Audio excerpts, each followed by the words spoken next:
Hello, Secretary Green here. Miss Green, I'm calling a board meeting. Have all supervisors and managers and leaders in the situation room in the next 20 minutes. Yes, sir, Mr. Cole, sir. Right away, sir.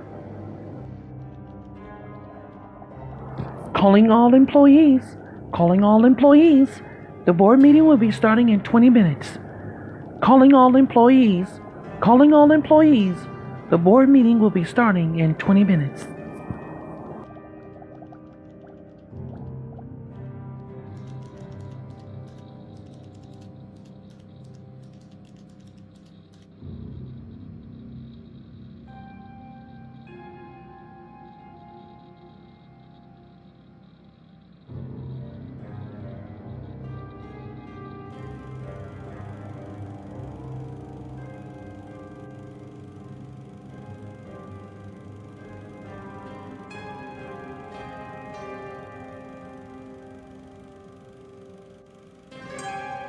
Good morning, people.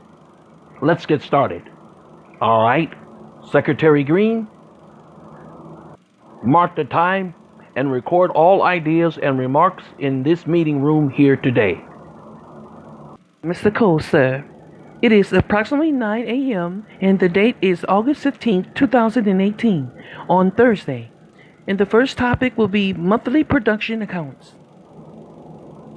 Now, according to what I've discovered, the company's production status of editing novels, stories, and journals has fallen and decreased this week of this month.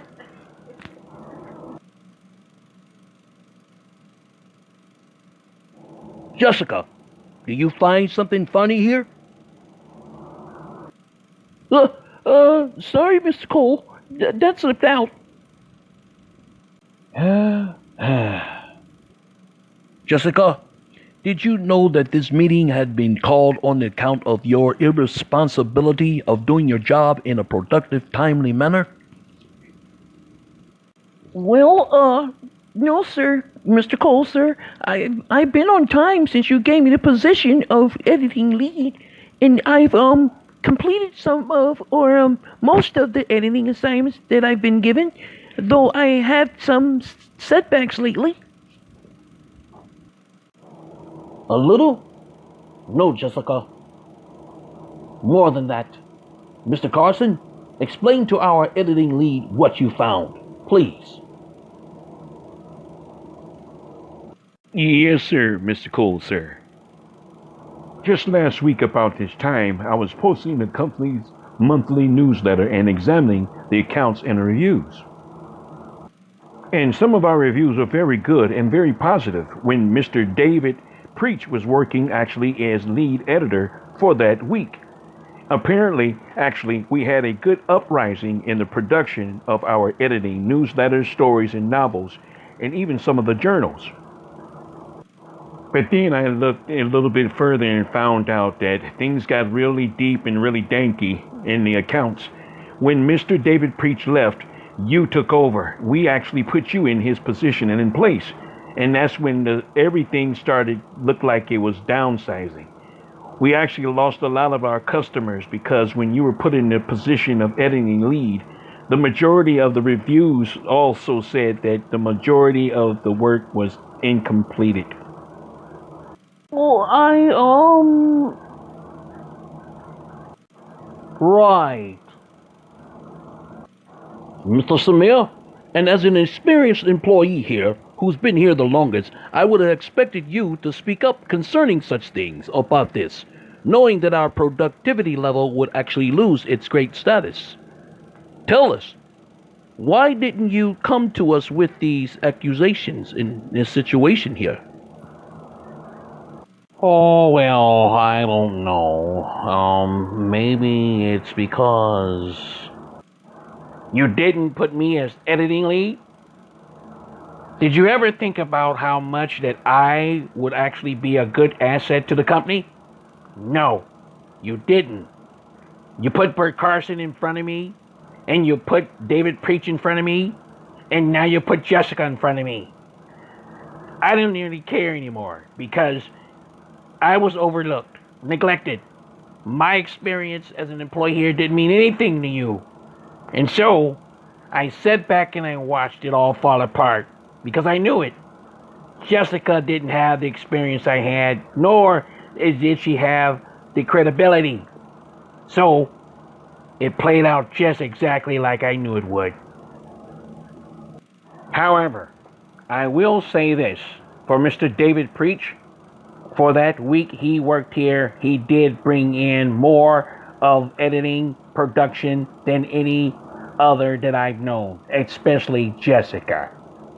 Jessica could have never brought in revenue or annual markup as much as David Preach.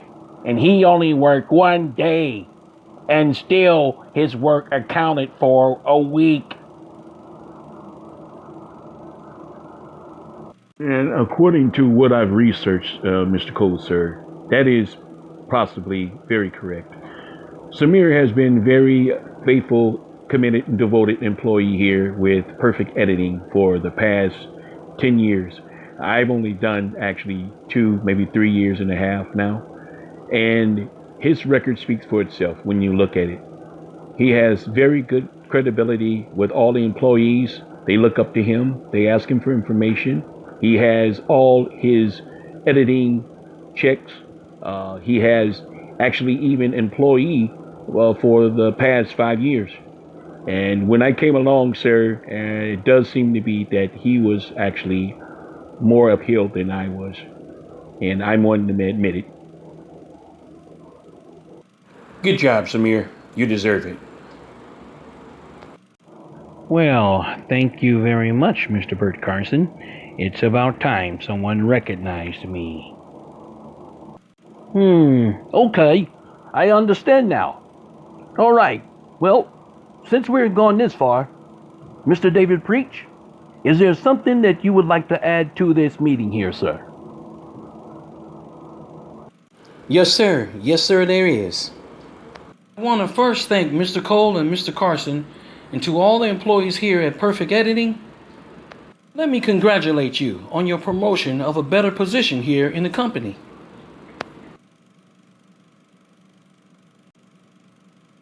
But Miss Jessica, I'm sorry. You're not qualified for the position of team lead editor.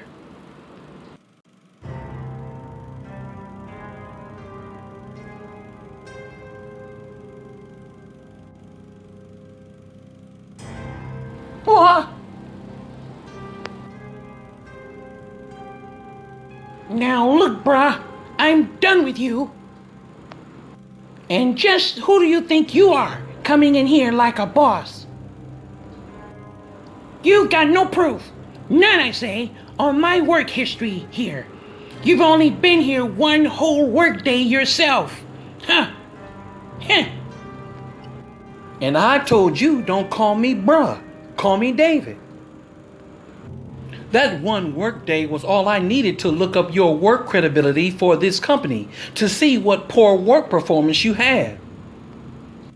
Let's see, 1, 2, 3, 4. Poor work editing, uncompleted work assignment, unable to make proper corrections, makes bad progress. Which is a shame for an individual like yourself to hold a position of team lead editor. I know why that position was given to you. And that's because Mr. Cole and Mr. Carson felt sorry for your ability to think properly. In other words, you're slow.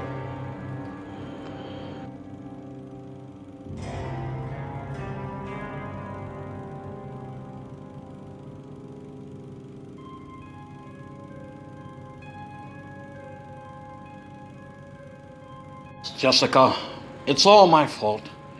When you were hired here at Perfect Editing, you seemed like a very young, nice lady. When I tested you on your skills for just plain correcting sentences, you failed. But I wanted to give you a chance. No!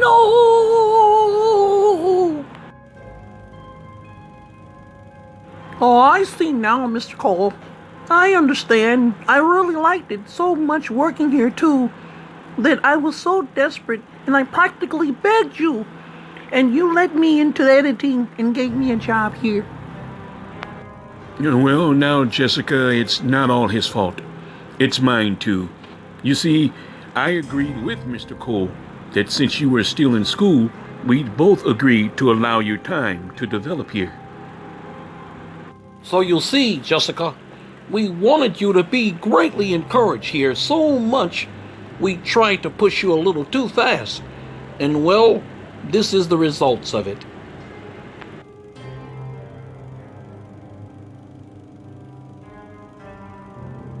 Well, I'm not proud of my failures or my unaccomplishments here. I'm very sorry I messed up, Mr. Cole, sir.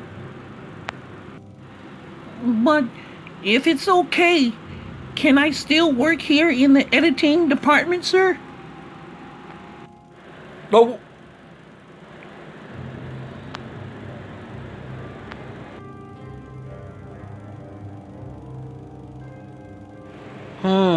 okay. I got it. You can still be an employee here at Perfect Editing in the editing office as a file clerk officer. Is that more sufficient, Jessica? Yeah! Yes, Mr. Cole, sir. That's fine by me. At least until I complete my 12th grade course in school. I'm in my last year. All right, let's finish this up here. There are going to be new changes here now, so that we can get back on track and regain our status as Perfect Editing in Plotopolis City. Samir, I'll start with you next.